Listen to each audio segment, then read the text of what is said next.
Hello, Pod Smashers of the Internet, and welcome to a merry episode of... Pod Smash. That was, I get it. Where gaming goes to grab a beer. Yeah. We're your hosts, your jolly hosts, Penguin and Termite. I'm Penguin. And I am Termite. And welcome to a weekly video game podcast where we smash ideas that you care about with video games. All right. Tonight we're celebrating Christmas in two ways. We're going to do our annual gift exchange for DLC, and we're going to talk about a very Christmassy topic, which is snow and ice. Now, you may be like, wait, didn't you do an early Christmas episode on wintry games? Yes, you remember correctly, but that's not what we're talking about. We're talking about snow and ice, specifically how they're rendered and designed in video games. So it's more of a mechanical, operational topic, not a aesthetical, artistic topic.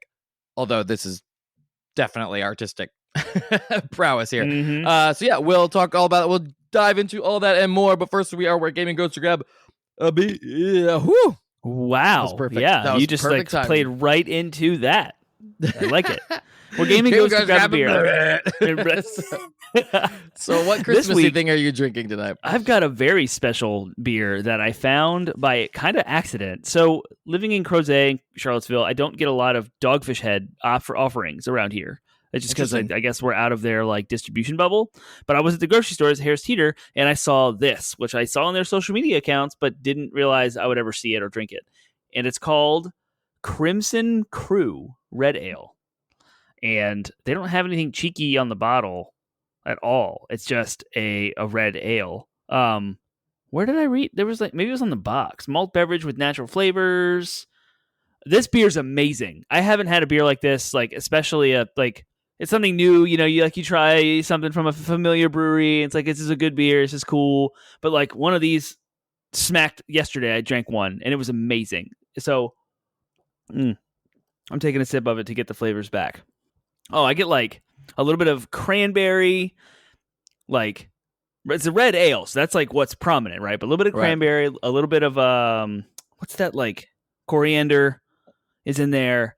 So a really good spiced red ale that's ridiculously balanced, has a perfect body, a medium body, so it doesn't weigh too heavy, it's not too light. It's right down the middle. And I don't even know what color this is because I don't have it in a glass. I'm drinking it out of the bottle.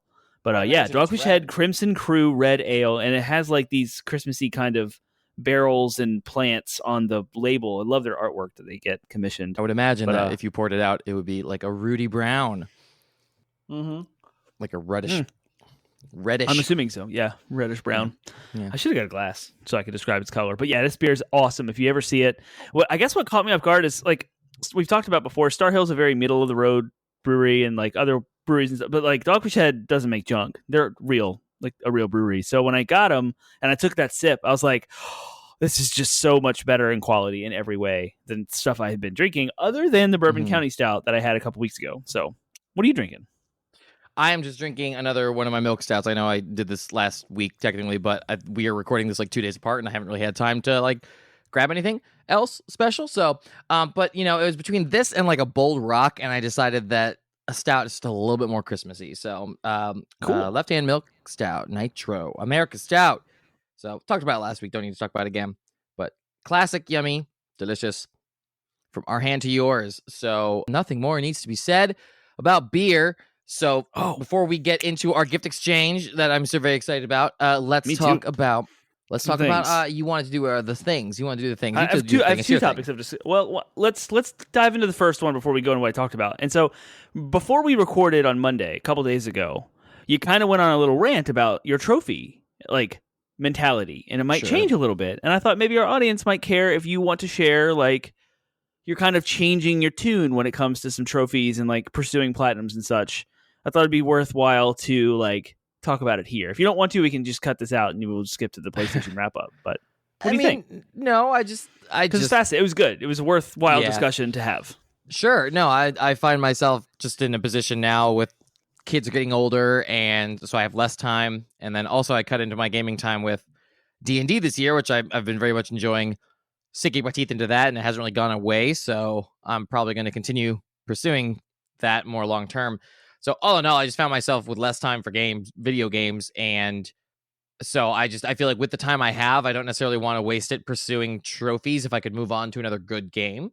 That's not to say I will stop entirely. I'll just probably be a little bit more selective about it and stop like beating myself up if I give up a game because its trophy list is too long, and then just enjoy having played it. So that's really it. I think if I could sum it up in like 2 sentences, that's kind of where I'm at with it right now.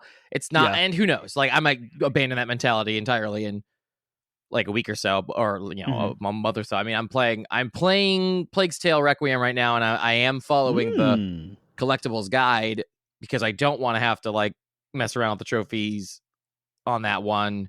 If I do decide to pursue it, I don't want to like screw it up now right at the beginning. In fact, I already missed one collectible.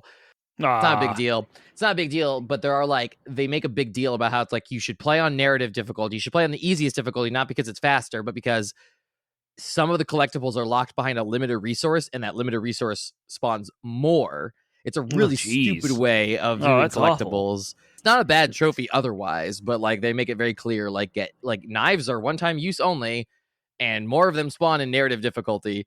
I'm like, so dumb. Yeah. So I'm just like, okay, that sounds like really annoying. So I'm just gonna follow the guide in this case. But again, that's not really going to interrupt my enjoyment of that game otherwise. That's good. But it might have, right? It might have. So maybe I'll just be more strategic about my trophies, maybe ultimately where I go with this. Or I might just sort of like let that go and just continue to like go back to playing games like I used to play, where I would just play them until I was satisfied, right? Until I was satisfied, right? Maybe that was like playing them to death over and over again. But, now if there's a game with like a ton of grindy trophies, I feel like I'm probably going to just like play it until I'm done with it and then be done. I think what the impetus for your feedback was when I was talking about the Crisis Core trophy list having a hard mode trophy that you could circumvent by playing the entire game on normal and then switching right before the last boss. You rolled your eyes hard and you're just like, see, it's like stuff like that. And like that seems way less egregious than the Requiem one. Plague's Tale Requiem, right? Or the sequel, what is it called? Requiem, yeah. Well, but the Requiem, I mean, but the difference is like, no, they're both dumb, but they're dumb in different ways. That one's dumb because it allows you to circumvent the intended method of getting the trophy. Like, and I'm one to do the same exact thing. Like, if I were to do it, I would do exactly. In fact, if I'm going to do it, I'm going to do exactly that when I get the game. Yeah. But like, it's circumventing. Like, if they go out of their way to design a trophy list, then make sure that you can't just cheese the trophy list out of the intended way, because it makes no sense. Because Final Fantasy VII Remake, you had to do the whole thing on hard. There was no way to only because hard mode wasn't even unlocked unless you beat it. Right, you had to beat it. But you beat it, and then you had to do it on hard mode. You did, and then I see what you're saying. Is this one like doesn't require a full? You can get hard mode right out of the gate. But even so, you still have to to get the hard mode trophy. You had to complete it recorded, and you had to complete every chat. Like, why don't they just do that? Why didn't they just do that? Right, that's a very easy check mark. They probably could have programmed in there to do that. So I don't know. It's different. It's funny. It's just to me, it's just like trophy design is just all over the place, and I feel like it needs. It doesn't need to be anything, but like there are common sense changes to the trophy system that PlayStation could easily implement, and so I'm just bugged. Like it's not as fun for me as it was before when it competes. Like it was fine until it started competing with like D&D time, right? And now it's like if I'm gonna play games, I'm gonna play them to enjoy them in the time that I have with them. So but way to go. That's a very healthy, well-rounded outlook on gaming and not letting trophies dictate everything in your life like they do mine. So we're not going to talk about that. So next, I wanted to bring up briefly was the PlayStation wrap up. Speaking of trophies, but we don't have to talk about our trophy stats. We'll save that for our New Year's episode. But I do want to look at like most played game. I have something I want to talk about with this. So go for it. Take it away with yours. Yeah. No. First, let's go through our list. We'll just talk neutrally about our list, and then we'll make commentary on ours and each other's. Okay. So we're just going to look at top 5 games that we've played this year, because Sony releases an email that goes out to all the PlayStation accounts. You should get one too if you have a PSN account and you track things. So my top 5 most played games of 2022 were, and I'll start from least to highest. So 5th place, Tiny Tina's Wonderlands. 4th place, Horizon Forbidden West. 3rd place, God of War Ragnarok. 2nd place, Persona 5 Royal. And That's first place, surprising. Yeah, right. First place, clocking in at 69 hours. I love this. Nice. Elden Ring. Elden Ring was my most played game of 2022. Wow, it took up for 12%. all your belly aching about it and all your criticisms of From Software games here that blow and behold. Yeah. Your most played game. I mean, you could easily chalk that up to just, I mean, you played Persona 5 Royal like half of it the previous year, right? Like, correct. So they're 1 hour apart though. So Elden Ring only beat Persona 5 by 1 hour. So you've actually logged more hours in. That's what I meant. That's what I was trying to highlight. Is you actually logged more hours into Persona 5 Royal. Correct, but it was half but last year. You split it up over 2 years. Yeah. Exactly. Yeah, yeah. So, but yes, no, for your most played after all of that, Elden Ring. Yep. Yeah. I mean, I got the platinum. It was good. We had a good time. I think mine is equally as funny, but for completely different reasons. So starting at fifth place, accounting for only 6%. All these numbers are really funny. Accounting for only 6% of my total gameplay for the year. Dark Souls 2: Scholar of the First Sin is my number 5. Horizon Forbidden West ties it at 6%. Tiny Tina's Wonderland at 7%. God of War Ragnarok 8%. So these are just like playthroughs and platinums of these games, except for Dark Souls. I didn't platinum it. Dark Souls 2, I didn't platinum yet. And then clocking in at a whopping 33%, 247 hours of playtime is Elden Ring. I played through that game like 100 hours on my first character, which already blows out all the other games, right? Like just my first playthrough was like 100 hours, and it already blew out all of those other games. And then I did a second playthrough, like it's a half playthrough on a character just because I wanted to do the build. Like that was one of the examples where I was compelled by a build. I dropped it halfway through, moved on to other games. I think Tiny Tina's derailed. I think it was actually Tiny Tina's that derailed that playthrough. And then I revisited it again recently in the fall because it was a slow season. Well, it was because what happened was I played my annual Bloodborne and that got me into my Souls likes again. And then I fired up Sekiro because I was like, ooh, I want to see if I'm any good at parrying again. And while playing Sekiro, I just found myself really wanting to play Elden Ring again. So that's what I did. So I picked up my Buffy character. And I used that as a time to like listen to, since I didn't really need to focus, I would just like listen to Critical Role or other podcasts. And then I would move on. That's what I would do with my free time for that month. And then finally when stuff, Bayonetta 3 and God of War came out, then I moved on again, but still, I'm not surprised. 247 hours, right? That's a ton of time. So. That's a lot. What was your? You might have to go back to your dashboard and look at what is your total hours played. It'll be the last stat we'll talk about, and then we'll move on. Man, hold on. All right, I'll go ahead and go since I've got mine up. So in 2022, Termite played for 568 hours, which is a lot. It was pretty cool. 79% of that was PlayStation 5 titles, and 21% was PS4 titles. So it doesn't even account for Vita, which I definitely played because I played all of Persona 4. I put like 100 hours in Persona 4, and this doesn't track that, so that's kind of wild. But yeah, it was like, so 568. A lot of like industry professionals, game reviewers, journalists, podcasters were all on Twitter like posting their stats, and I noticed that mine was kind of in line with them, and I was like really shocked. I was like, I find myself complaining that I don't have enough time to play games, and like it takes forever for me to like get through stuff, but somehow the stats are right here, like 568. That's fine. All right, total hours. Here we go. What was your number? Mine's 568 hours. Despite all of that, I still have played a lot more than you. 748 hours total. All right, sweet. And that's with D&D, right? It's not like I just picked up that hobby like last month. I mean, no, I've been doing it since March, so the better part of the year still doing, and I still clocked in 748 hours. Maybe so you've actually played a lot more than the professional industry folks. So good job, good work. Yeah, good for me. But this is a funny stat. 741 hours played locally and a whopping 7 hours online. I have 13 online. Yeah, that's it. Like 13. Yeah, that's funny. We don't play online anymore. That's just an age and stage thing. One last thing about this. It's funny. The reason why I even bring all these stats up, right? We're talking about how many hours we played, how many games we played, because like people who read books, there's like websites that track stats of like how many books did you get through, how many pages did you read, how many hours did you spend reading. And I love this because this is like validating again for an art form that's not books or movies, or like there are apps that track how many movies you watched and how many books you read. And I just like this, and I appreciate it because it tracks games played and all those things. So yeah, it's great. I do want to know real quick, just for I know we'll cover this in our New Year's episode next week. Yeah. I earned 11 platinum trophies, and just shy of one for each month. Mm-hmm. Yours is like double that, right? Or more than double I'm that at 23, and I'm 1 trophy away from finishing Sifu, and I'll have 24 by the end of the year. So I'll have 2 per month. Yeah. Well, see, now I feel like I at least gotta get half of what you do, and get one more. So maybe Plague Tale. Maybe I can knock out Plague Tale in the week. Yep. But not with this holidays. is outdated. No, not with that. Yep. I have to use PSN profiles to get the most up-to-date information. But as of December 8th, I had 943 trophies. That's what this stat has. I'm close enough that I could probably do it, or I could like cheese a trophy. I'm sure I could cheese a trophy. There's got to be a trophy I haven't cheesed yet. But yeah, no, that's. Mm-hmm. I could probably knock one out. I could probably knock one more out. Talk about it offline. I can look at your PSN profiles and find a game for you to be like, just no. I mean, well, so I'm probably gonna actually get Plague Tale before the end of the year because now that I think about it, like even though I have traveling for the holidays, I also have a full week after Christmas. I'm just gonna have off. Now that for me just means like hanging out with kids, but certainly some of that time I'll be able to spend playing like if I can get it. But that's the thing is I gotta get hooked on it. I'm not hooked onto it yet. Yeah, I just started 25 hours for the platinum for Requiem. Exactly. You'll be good. Right. Yep. I can do it. Do it. I can get 50%. But then you're gonna platinum something else before the end of the year, and then I will be. Under I don't know. Like again. I did squeeze in one last minute one, but that was like an already almost done game that I like picked up. It was Uncharted 4, and I was like, oh yeah, I can't believe I didn't platinum that.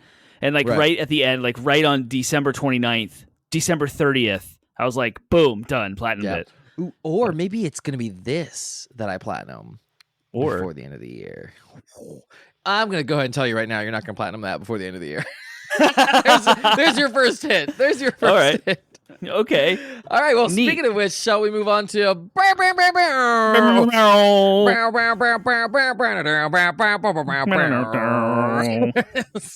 know why that's the Christmas song that's stuck in my head right now. I even like. Oh no, I got a better one. Hold on. Oh gosh,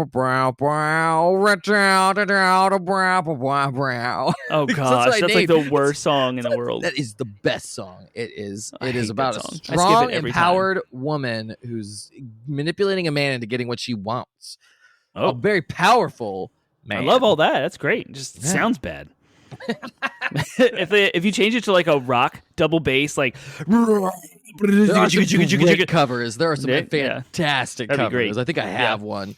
Oh my I had a D&D Christmas playlist for I did a one shot that was like Christmassy themed. It was fantastic. But I put together. It was the first time I experimented with using a Discord bot for music. Gotcha. And yeah, so I put together. It connects to Spotify, and so I put together a Spotify playlist that was just like epic or like hardcore like metal covers of Christmas songs. It's so good. I loved it. There's a Tenacious D one in there, by the way, that I'd never heard before, and it was so funny. So I need to listen to that one again. Like I need to find it, figure out what it is, and then permanently put it somewhere in my music collection. So, but anyway, so DLC and also this is going to be our favorite things, of course, because it's a gift that we received from someone we care about. So it'll double up. But we're every year for the last 4 Christmases. Is this the 4th one? No, I don't know. I think we've done this every year since we started the podcast, I thought. I don't think we did it every year. I think we didn't do it the first year, so maybe we've done it 5 times. Either way, it's a gift exchange. It's just, where we got each other a game for Christmas, and we used to do it in person, but the last couple of years, for obvious reasons, we've had to figure out how to get the gifts over to each other. But yeah, so we're just going to take some time doing that. It shouldn't be as long as like last year when I gave you the fantastic. Well, that was amazing. How many times did you wrap that thing up? It was at least like 5 or 6 boxes, I want to say. It was a Russian nesting doll with more elaborate wrapping each iteration. Yep, I believe we Twitch streamed. I did live. A trash ball. I did a trash ball. So there's a video. Yeah, it's a good video out there. I did a trash ball one year. I did just the immaculate wrapping to prove that I could one year. But this year you can describe. Why don't you go ahead and do yours first and describe? Since we don't have any video, I have to audio describe. So this is a brown bag that you have a Sharpie. It's basically just Amazon. It's just an Amazon recyclable bag. It's the same package that it came in. But the back of it is ripped off and taped back on for some reason. I don't know why. Well, because I heard it when I shook it. When I not shook it, but I could tell even just inside the package that the disc was freaking loose again. So I don't like giving it to you. I know that there was scratch resistant and all that, but it just bothers me. So I went ahead and opened it. So it is new. I promise you, it's a new game. It's just and you told me this over Slack, and my immediate response was, "So it's not a Switch game." And I was like, yes. That was the first hint. And the second hint hit number one is that I'm not going to platinum it. So now I know it's a PlayStation game, and we'll figure this out. So anyway, it's a brown paper bag from Amazon. If you ever ordered anything like a DVD or something slim, you know what I'm talking about. But you put one silver colored bow on the front, and then you took a Sharpie to it, and you wrote "beautiful wrapping, not an Amazon bag, immaculate." And then on the back, of course, it's ripped open and taped shut, as you just described. So pretty. Wow. is written on there. So this is wonderful, wonderful wrapping. It's so good. Do I go ahead and lay into this thing? Get into it. Get into that, girl. All right. I need to see the look on your face. I need to watch you. Ooh, Disco Elysium. Got to get final exposure to that artistic. Yes. I got to do it too. I got it for my birthday. I haven't touched it yet. So we can play it together next year-ish. Not together, but like we can play it at the same time if we can, or around the same time, then we can talk about it. That'd be great. I would love to do that. This is definitely a game that like a long platinum, and it has I'm not gonna. This is a not platinum game. For you. You're right. Gotcha. I'm not. Yeah, I just want to play this game almost without a walkthrough. This is a game I just want to just play. I want to experience it, and that's what I want to do. And it has a PS5 upgrade. It says free PS5 upgrade available right on the package. So yeah, great. Thank you. This is awesome. You're welcome. Yeah. Ooh, there's a download code. What's that for? Ooh. Oh, it might be the Final Cut stuff. Mm-hmm. Yeah. Yours is very well wrapped, but I have a fun story. As always, it's immaculate. But we picked this up on our way home from my parents' house. We met at a gas station, and because my parents are closer to you than about halfway. I guess they're at about halfway point. But I got home and we were unpacking, and just, it's hectic always when you're like unloading and then trying to get the kids fed and stuff like that. And I put this like haphazardly. I just put it on the couch. Like I had brought it in from the car, and I meant to take it to my office and like put it behind a door. But I just was doing other stuff, got distracted. And then I'm in the back putting something away, and I hear my wife say, "No, Gavin, don't. That's not yours," or whatever. And I run out, and he had started tearing into the present because, of course, he's 3. He sees a shiny present. He's like, "That's for me. That's mine. I'm going to open it." And the back of it is just ripped. Now, I'm surprised with the amount of time he had that he did not get into it further. Yeah, it's just a little like tear on the bottom. Yeah. So it's a nice starting point. So I'll just. That's because I know how to wrap presents. I do it right. It's durable. So it has like little Santa Claus wrapping on it. Mine was so pretty and immaculate. You even said so. I did. You wrote on it that it said you said those. I'm just going to take the audio clip of you saying those words. I'll splice it. Viral clip. Is that what you said? A viral clip? No, I didn't say that, but that's basically what it is. This is the part that I did to kind of annoy you a little bit. I taped the shoebox. It's in a shoebox to disguise it. Yeah. There are multiple. So I tape around it to kind of. Yeah, that's what I do. Nothing brute force can't fix. No, yeah, it's fine. It's just to slow you down a little bit. To increase the anticipation. Gosh, it's in building. Oh, and there's wrapping paper. Oh, and it's in a bag. And I got tape stuck to my hand. There's your second wrapping. So it's more like I alluded to your previous. If this is a Pokemon game, I'm going to smack you because it's definitely not. I was avoiding. I would play it. I would 100% play it. And I would play with my. But no, it's not. But now you know it's a Switch game. So sorry about your trophy loss. Oh, yes! Queen! Yeah. This will be my first game in this series. It is Xenoblade Chronicles 3. So I guess I'll be starting with the third. Thank you, because this one, just like with Plague Tale, I was gonna get anyways because I platinumed the first one this year, but I was surprised that both of those games showed up on the Game of the Year. More surprised about this one. Mm-hmm. So this was a kind of shocker for me, and I like to try to shoot for all the Game of the Year noms every year. Once I know what they are, not all of them. The ones that don't interest me, I don't. But like Stray is also on my list because it got nominated. So yeah.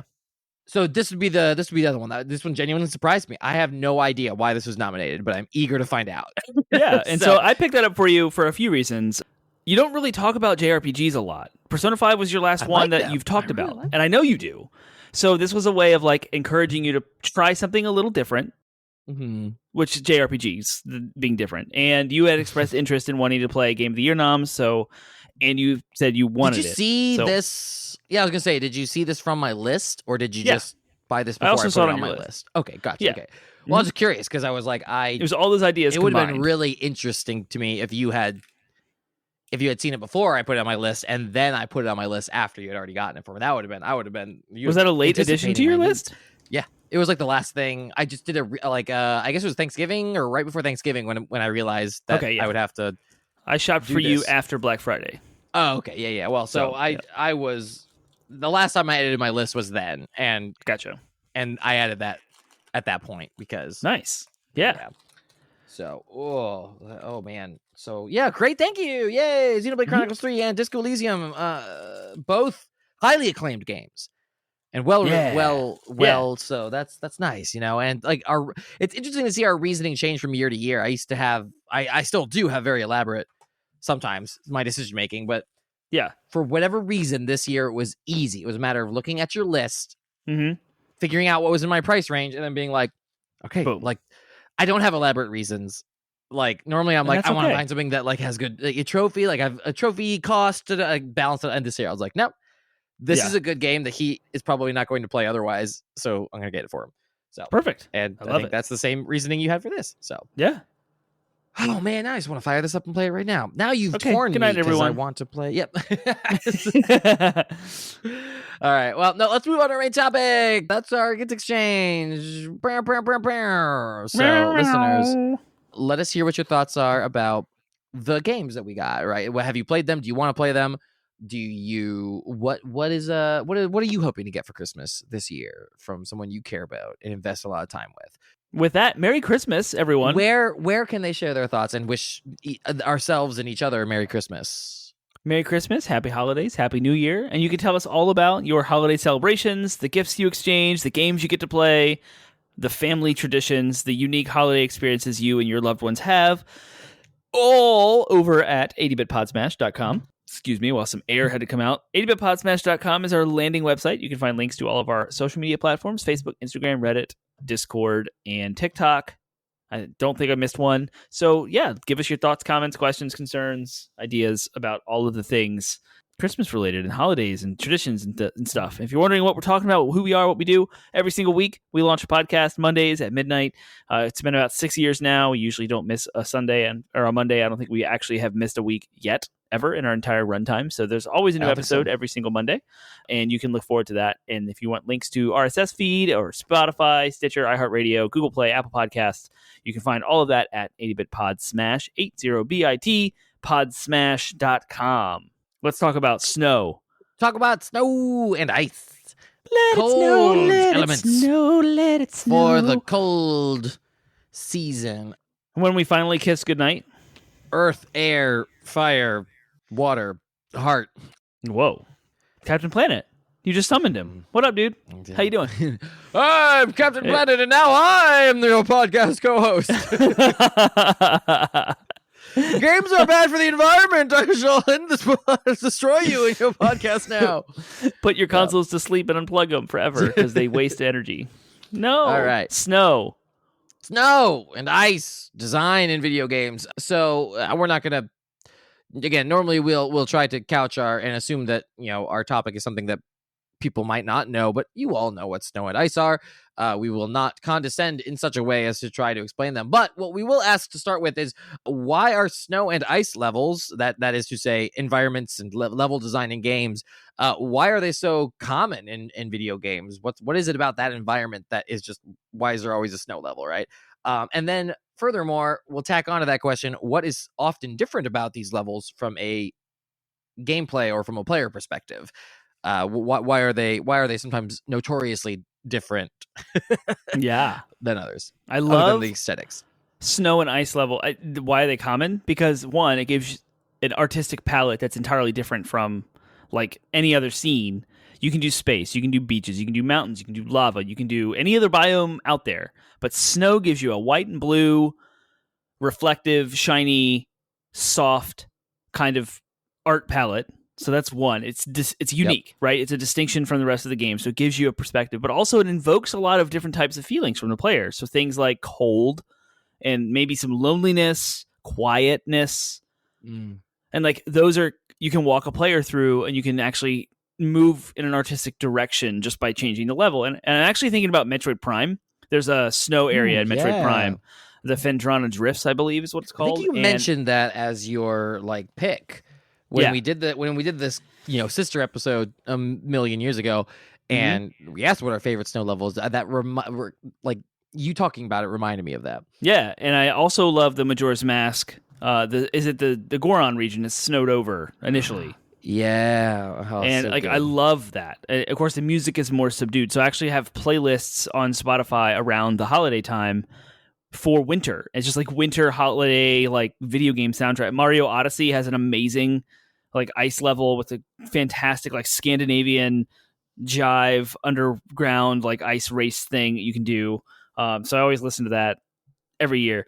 And I think like Pixar's Frozen kind of does what I'm talking about as well. If you're not super well versed in a bunch of the games I just mentioned, like it's that cold, quiet, soft nighttime, like not alive, almost dead, frozen kind of mentality. And I think all of that wrapped up is why snow levels and ice levels are so common in video games, because even if it's something as simple as like Mario 3 on the NES, I always remember the ice level.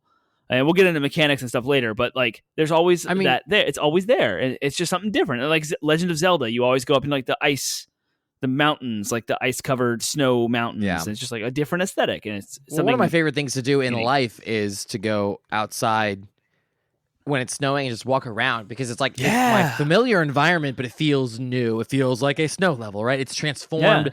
And like, especially when it's like a big snowstorm. I remember the traffic's gone and you can just walk on the roads. But it's quiet, especially while it's snowing. It's quiet because it so muffles the sound, and it's just it's a different experience because there's already fewer people on the road, right? So there's already less ambient noise, and then so it's familiar, but it's different, right? And the other thing too is that, like, again, snow and ice levels, I think they're also common because they allow not just an aesthetic difference, but they also allow a very like sensible mechanical differences, right? Like, if it's an ice level, the floor is covered in ice. That means the movement changes of your character. You slip around, you slide around a little bit. There can be all kinds of puzzles or just difficult traversal. It makes combat a whole different set of, like, a whole slightly different set of skills. Sometimes to really obnoxious effect, right? Or, you go the opposite way with snow. You could have it so that it's, I think of like Journey, where the snow and the wind, it kind of like combined, it slows you down. You're used to moving at a certain speed, and then like you have to trudge through snow, which anybody, again, who's ever trudged through more than 2 feet of snow knows it slows you down. Yeah, exactly. On its own, without wind. So those are kind of physical differences, and from a gameplay perspective, it can really change it up. Then, I love the reduced visibility as well, like with snowflakes and like that kind of stuff. You can't see as far, and that could also affect gameplay mechanics. And then, like stuff can some games like Zelda, right? Like I think of Breath of the Wild, where you enter that first snowy area and suddenly you realize, oh, I have to actually get warm, right? I have to do something to give me resistance, right? So, because and so some games handle that differently, mechanically speaking. But it's always a way that they can, it's one of many ways that they can make a level or an area or an environment feel unique without completely changing the gameplay. Yep. And then may possibly encourage you to get certain items or stuff to make it easier. Yeah, and like survival games will have some sort of countdown timer, whether it's like your health or like some sort of frozen mechanic where you have to have fire to eat hot food or like something, right? It just welcomes like any survival game. I'm thinking of like, I don't know if Minecraft deals with that, but there's what's that game? Don't Starve comes to mind, and you said Breath of the Wild. So like other games like that will all use snow levels to change some of the mechanics of the game. And then like The Last of Us, which uses it, especially The Last of Us Part 2, when they're all hiding in the winter, which is kind of just a thematic emotional response, as I was alluding to earlier, with like art direction and changing how everything is kind of represented. Like you said, familiar but new, subdued, dead, quiet, cold, icy, hard. That stuff. Huzzah! Yeah, all good. Cool. Well, then, what design challenges do snow and ice present for developers? What are the physical considerations that developers have to grapple with when implementing ice and snow? Everything we just talked about, developers have to make. There's nothing for free. You can't just push a button and be like, snow. I mean, I guess we're getting there with game engines might have some auto-generated sort of like snow levels applied, but every mechanic we just talked about, whether it's movement on ice surfaces that cause you to slip, whether it's slowing down in the trudgery of powdered snow, reduced visibility, however you want to handle mechanics around snow, developers have to think about and program that into the game. Like all the mechanics have to, and it has to be thought out and well designed. If you're going to have a mechanic that makes your character lose health, how fast does that health go down? How severe is this situation? What can you do to mitigate the health dropping? And all that stuff all has to be programmed in. So lots of design challenges, but not just hands on the keyboard coding, but in meetings on whiteboards, storyboarding. Yeah. Like what does how difficult, this? Right. Like when they're considering how much do we make this slippery, right? Do we ratchet it up to 11 and suddenly it's nigh impossible to move? Or do we, right? How much do we frustrate the player due to this simple change of just going to this new level, right? And what are the goals we're trying to accomplish? How does this marry with the story we're trying to tell? Like, what does this do with the theme of the game? Does this fit in everywhere? Like all of those design considerations. Sorry, I interrupted you. Go ahead. No, yeah. They also have to consider just like, again, the physical realities of snow, right? Like I said, not just how slippery it is, because the thing is, like, players are expecting ice to be slippery, but it's not always going to be like a 1-to-1 to reality, right? Like it, they may make it not slippery at all. And then the player steps on the ice and they have that moment where they're like, I feel like I should be slipping right now. Why isn't my character slipping?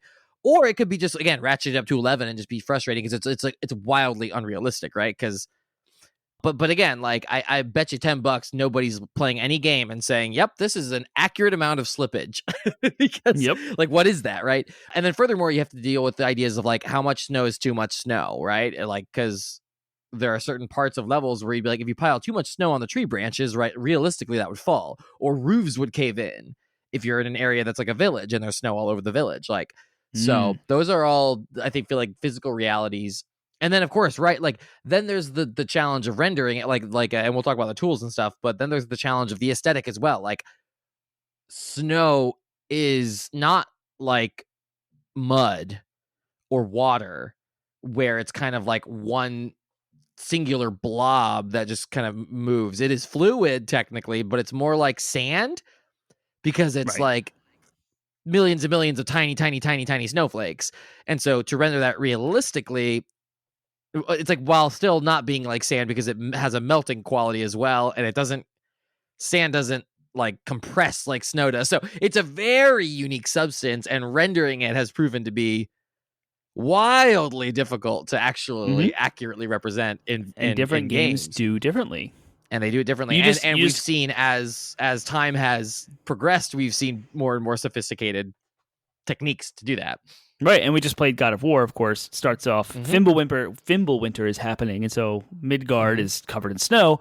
There's a lovely developer tactic for this that I was dying to talk about, and I actually alluded to it on the last episode. I'm so excited. Let's talk about tools then. What are some tools that developers are using either in the past or now to render snow? Actually, can we talk about the past first then? Because I know you want to like just... I love a history lesson. Video game history is my favorite.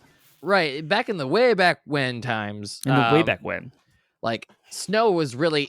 I don't know if there are games that had snow before the emergence of, like, color in games. But once there was color in games, snow was about as, like, no more detailed than, like, just a white background, right? The white background was the snowy level. Maybe they'd have some, like, lumps or whatever, or, like, snowmen or whatever to indicate that it was snow, right? The ice would then be, like, blue with, like, white, like, usually like a white streak or something to indicate light reflecting off it, right? And that was it, right? And then it was snow. They maybe do a sound effect or a slippery effect, right? I think of, like, then there was like, the next kind of big step to me was like the N64 days, where they'd like actually render snowflakes falling. Oh, Super Mario 64, of course, throwing a penguin off its death. Yes, let's talk about the penguin murder. No, so like, the penguin, and then of course like this. But I also think of, like, in Zelda, I would think like what comes to mind is the image of, like, again, white, like a white floor with maybe a slight raise to it, like level to it, and then maybe they would render footprints as you walk through it, and like a little bit of white dust would pop up and then couple that then with like a sound effect of like, and it was simple, and that's right. Like, that's what it was, right? Simple techniques, right? Simple. Reminded me of an early 16-bit era Donkey Kong Country is one of my first memorable snow experiences as a child with video games that I loved. And what I specifically loved about it is there's what they call like parallax. There's a term. It's a 2-word term, but it's used heavily in like the Sega Genesis with like one set of of sprites in the background move at a different rate than the foreground, which creates like a 3D isolated kind of illusion. And with Donkey Kong Country specifically in the snowy mountains, it had a snowfall effect that used this in a wonderful way that created this like amazing 3D like experience with the snowfall specifically. And I remember as a kid going outside and doing visually looking at the snowflakes that were near me and then looking at the snowflakes in the distance and kind of comparing that to how it looked in the Super Nintendo game and just loving it. Just like, this is amazing. And I still appreciate Snowfall, even its beauty today, more, I think, because of my core memory of Donkey Kong Country. So yeah, it's like the history of snow rendering. It goes back. I mean, like, I can't believe they did that in the Super Nintendo era, even before 3D. And then like 1080 snowboarding for N64 was one of the first like snowboarding experiences where the snowboard makes a trail in the snow, and like you said, like powder kicks up, and it's like 3D. And so like I love that. Yeah. So none of that is free though. I mean, like developers are all doing this and they're using different tools, which then. Britt, do you have anything else before I jump into my favorite developer tool? Jump into your amazing. All right. So there's this term used that has to do with geometry. It's called tessellation. And what it is in geometry and geometrical shapes is it's the collection of 2D shapes to make up a bigger one. So like stained glass windows, Moroccan tiles, mosaics. That's an example of tessellation. It's like multi-sized shapes combined to make one bigger shape. And so with polygons specifically, you can deform a set of polygons in a subset and break them into a million little smaller pieces and then bend them all a certain way. And that's called tessellation. So you look at a character, well, it's not called tessellation, but it's using the mathematical property of tessellation in snow to render a character walking through and deforming the ground under their feet. And so most prominent games more recently are the Horizon series and the God of War series. Of course, they both have and use tessellation. Yes. That was God of War was the one that when that was what came to mind with this topic, right? Mm-hmm. Because I'm a judgy McJudger when it comes to snow. For the last at least the last 5 or 6 years, snow. Red Dead Redemption 2, also amazing. Oh, that was a good one too. Yeah. And they both came out the same year, so and God of War came out first, so that's why I was. I remember seeing I was like Red Dead was like, okay, yeah, they also nailed it. But yeah, I just remember when you first get to the mountain and are hiking across it with Atreus, and he's going ahead of you and you're walking behind him. It's just you see you can even see the individual snowflakes get kicked up as you walk through it, and the footprints and everything. It looks so real. It was so good. I was like, wow. Yep. It's there's something slightly uncanny valley about it where you're it's a little bit off. But it's so close. It's close enough as we've ever been. Yeah. So, yeah. But it's kind of cool because you're taking some polygons that it would take to render a flat surface. Maybe it's just a few, 4 or 5 polygons, and you're just breaking them down into a subset of millions of little polygons to make that deformed look. Yeah, so those are some of the tools. I don't know what else tools are used. I just know a lot of engines utilize the tessellation thing I talked about to make it easier. I know Unreal 5, of course, is going to have crazy stuff when it comes to lighting and the reflective properties of snow and what that looks like with ray tracing and all this stuff that we're moving into in the next generation of what that all looks like, because there's a lighting property to snow that's extremely important as well, and how objects present themselves when there's light being bounced off the snow into them in the environment. So when you place a character inside of a dark space, but yet it's covered in snow with moonlight, that whole scene is going to have to be rendered. I mean, this is how complicated this stuff gets. As I keep talking, I just keep unveiling layers of the complications that snow can present. So yeah, lots of tools. Engines are very Unity, Unreal. I have a whole episode about game engines, but they all kind of deal with this and help developers get what they need. So yeah, what they need. Sorry, I'll probably cut this part, but I was just like, oh, you know what I can do that he can't right now? I can pop Xenoblade Chronicles in and start downloading install it. Yeah, which it's got a minute. It's already almost done. Nice. I don't know if they just have a lot of the data on the disc or what, but yeah, I've got Witcher 3 installing right now. The PS5 Witcher 3. I'm excited about it. I've almost grabbed that game for $6 multiple times this year. Oh yeah. And it's in partially anticipation for the PS5 remake. But all right, cool. Next question. So what are your thoughts on whether or not these tools or techniques work in creating realistic snow in video games, and what is missing / how far do they have to go? And I should say snow and ice, right? Mhm. Because ice was the easier one at first, right? Because it's solid, and so you just have to get you more or less have to get the look right. But now that we're getting farther with snow, I almost feel like ice needs to catch up, because ice, there's like a perception we have of ice that's not actually what ice looks like, and it's cartoons and stuff, and have It's taught us to blue, but it's think kind that of see ice through, and blue, is that kind what of you see mean? through with a little bit of light like hitting it, but and now it's like, now in modern video games it's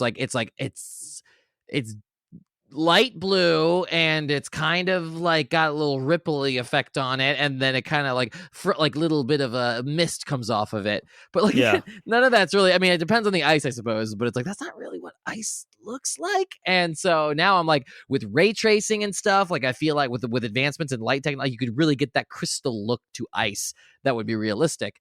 But we'll talk about either one. Snow, do you think it's, how far do you think it's come? Do you think it has any more to go? What's missing? And same could be true for ice as well. I remember as you were asking the question, I'm actually looking up a little YouTube video of this now to try and yes. Okay. So my first like real tessellation snow rendering WoW game was Uncharted 2 on the PlayStation 3, Okay. way back when that came out. They also do ice really, really well. It's not over the top. It's the most realistic form, I think. Yeah. At least it started. And so if you can think of Uncharted 2, I know, have you played through the Nathan Drake collection? Did you go through those? Then Yeah, you lent them to me, remember? No, but okay. I'm glad I did that for you. No, my memory's terrible. But for some reason, there's a whole sequence in Tibet, I believe, where you go up into the icy mountains and with a person, and yeah, it's really, really well done, and I like it. And I think games should do that more. But as I alluded to earlier with like Unreal 5 and different new rendering techniques with reflection and ray traced reflections specifically, I think a lot of the rendering tricks are going to go away. I remember like Rise of the Tomb Raider also having really good ice because you're an ice climber like you do. Right. Yeah, at the very beginning of the game. So those are good examples of ice. I find what I love about video games in general is you can have a non-realistic art style and still do ice really, really cool. And it can just be a blue square with like a white highlight to give it shine and have the properties of like a hard block. And you just know it's ice. So it just makes sense. Like, even though it's not realistic, ice has properties of like it melts way slower than snow. It's usually super hard, and it generally is ridiculously slippery. So your character can't hold on to it, or you'll slip and fall on it. And there's so many different ways to like render ice, dating all the way back to like Mario, where you can melt the ice in Mario 3 with your fire flower, and in Zelda where you can like stack ice blocks and like climb them and stuff. And yeah, I'm not too concerned about the realism. I don't think it fails. I don't think of any bad examples of ice that's just like, this doesn't work, except for maybe the games that just didn't age very well back in the N64 era, exploring like an ice cave. Some of the stalactites, stalagmites like don't look right, and you're just like, okay, whatever, because like that's just a wall. The game obviously doesn't want me to go that way, whatever. Yeah, you don't think about it. It served its purpose. Yeah. So, yeah, that's about my answer, I think. Yeah, I think that more or less with this one for me, it was, and I said it earlier, it's not so much that ice is bad, it's just that ice is got further to go, because it's like they spent so much time getting snow right, as they should have, but now ice is like fallen into this place of cliche that it could stand for. Oh, I'll tell you what I find annoying about ice is those stupid like puzzles where you slide on the ice but you can't change directions. You go in one direction and you have to hit a stopping wall, and usually you have to move some blocks around to be in a certain position. And what game just did this? Was it Pokemon? Because I feel like Pokemon does it all the time. But there was Paper Mario Origami King. I was playing that back like earlier this year, and it has a whole ice dungeon thing, and you have to do that. You have to like move an ice block, and you step on the ice from whatever side, and you can only go in a straight line. You cannot interrupt the flow until you stop. And I hate those puzzles. They're frustrating. So that's bad ice. Don't do that, gamers, developers. Stop that. It's almost like a sliding puzzle, which I also hate. I hate sliding puzzles. I can't stand them. So I think of it as like the ice version of a sliding puzzle. It's like you can only go in one direction. You have to set up the blocks in advance. Zelda does it too. It's annoying. Yep. And it's like, it's because it's always, both of those are like, you have to do like fine adjustments, or you have to think like the developers are thinking in the case of like the block sliding puzzles. But for the sliding ones where it's like a slide, you have to. It's like fine tune adjustments, and that's all you do. It's really irritating because I'm not good at just the very, very, very light fine tune. Hit the right path at the right angle and be as exact as possible, or else. Oh man, there was one that was similar. It wasn't an ice puzzle, but there's a terrible one in Majora's Mask right near the end where you have to do it in the Goron form, and if it's like not perfect, oh gosh, yeah, then we have to like ride like with the little wheel. I think Is that so. what you're talking Yeah, about with the ramps and the turns and then ramp yeah. Oh, it's awful. So yeah. Cool. All right. Well, then finally, I think that we could wrap this up. Nice little bow opinion. Do you like, and then we've kind of already hit on this, right? Do you like snow and ice in video games? Do these techniques that we've talked about, all the techniques we've talked about tonight, do they work for you? And what would you like to see change or advance in the implementation of snow and ice in video games? I should say, what, if anything, would you like to advance? I love snow and ice in video games, except for those puzzles we just alluded. So stop that. And I love the artistic freedom that snow and ice bring. And I think there's a million different ways that you can do it. Looking at art styles such as Hades, going into art styles like Journey, The Pathless, all the way up to God of War and like Red Dead Redemption, which is like the uber realistic stuff. And I think and like Mario, right? Artistic, cartoony kind of styles. I love all of those, and I love snow and ice levels. I love the music that usually goes with them and the feel. And I'm very, very excited to see what advanced rendering techniques can bring to some of the lighting and the ambient occlusion and the level of detail, draw distance, etc., to like make snow look and feel more realistic, especially how it interacts with foliage and how the character might be able to brush snow off of a leaf as they walk by. I think stuff like that could be super fascinating. I'm really into that. And I want like molecular properties, for lack of a better description, of ice to kind of be implemented better. And so it actually does react. Like if you start a fire, I would like to see ice around the fire like melt in a realistic way. That kind of thing. Where it's like, not just like, it's not like it's like a huge block of ice. It shrinks, right? Like that's Zelda. Like you shoot a fire arrow at a giant block of ice, a little and it tiny shrinks. puddle while it's, or like as your torch goes by, you can see like a little drip. That would be really cool. Like stuff like that would be, and actually deform a little bit, like especially because you still want to have level design. You want to enforce, like if you have a cave and you're playing the next Tomb Raider or whatever, and you're walking through with a torch, like you don't want to deform the entire cave and get crazy. It's not Red Faction. Like we're not trying to have environmental destruction, but it would be cool if like the wall would actually deform away. If you were to stand there, like set your controller down and just like hold your torch up against the wall, you would actually see the water drip down and the wall kind of recede, probably to some max extent. And then you could move on. But like that would be a fun little extra rendering technique that I think would be cool. Yeah. And then of course lighting effects with the water, the reflectivity of everything would be super fun. So that's kind of what I want to see in the future. Yeah. Cool. Awesome. Yeah. I think that, I mean, they all work for me, even the frustrating ones, right? Like even the ones I'm like, okay, well, they do what they're intended to do, which is switch up the gameplay for a single level, right? And usually it's not that bad. These are not the levels I hate the most in video games. Usually I don't have usually it's water. It's the other form of this element, right? It's the non-cold version where it's just straight up water and filling up things and diverting water. It's just like, okay, like agriculture 101 in video games. Thanks. Like we get it. Now we know how aqueducts and irrigation work. Thanks for now making us do it over and over again in video games. Looking at you, Zelda. Looking at you. Yep. That said, they did do something really fun with the water level in Breath of the Wild, right? Like the big fight where you're like riding on the Zora and fighting that was awesome. Yeah, that was cool. Anyway, so pickiness about elemental level design aside, I do. I think it works. I guess, I mean, similar to you, right now it's more about aesthetics than anything else. I think more or less, like depending on the game, right? If you're doing a big silly platformer, it's okay to have ridiculously unrealistic and disproportionate snow and ice effects, like mechanical effects, right? Slippage and stuff like that. But then more realistic games like Tomb Raider and Uncharted, it makes sense for them to have a bit more grounded and be a bit more about like climbing surfaces and stuff like that.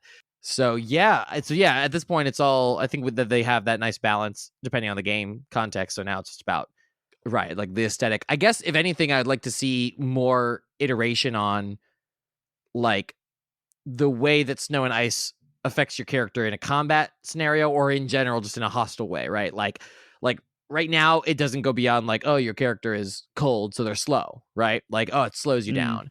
Yep. But like, I don't know, seeing things like more shattering effects, but like, and we see that too, right? You get enough ice damage on, and then you can shatter them. I think Borderlands does that, right? Yep. But I don't know, being able to do that to like walls and stuff, right? That would be pretty cool.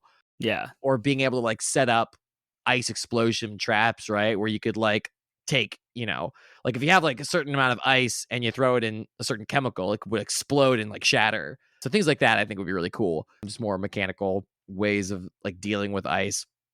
Or being able to like freeze.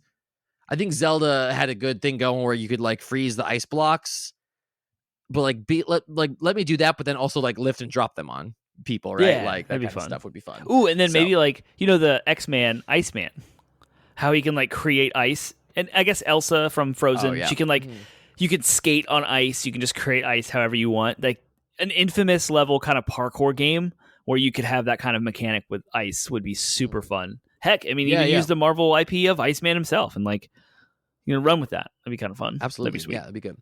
Cool, awesome. Well, hey, that's a nice button, like a little, just about an hour long episode. With editing, it'll even be shorter than that. So there's your Christmas gift.